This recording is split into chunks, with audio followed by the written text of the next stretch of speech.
करेजा बड़ा बिजोड़ धोखा दिलू हो। तुहार याद हमके रोवा गईल, लेकिन कोनो बात नहीं खे। तू दिल से बाहर निकल लू तो दूसर कोनो दिल में आ गई।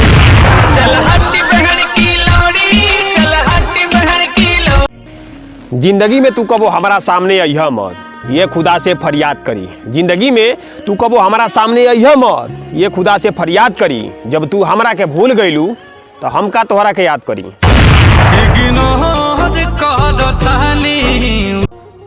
जब छोड़ दियलू तो झूठा प्यार जतइह मत। जब छोड़ दियलू तो झूठा प्यार जतइह मत। करे जा तोहरा के लौ आजाद कर देता नहीं, अब हमारा जिंदगी में अइह मत। कोई प्यार न दोबारा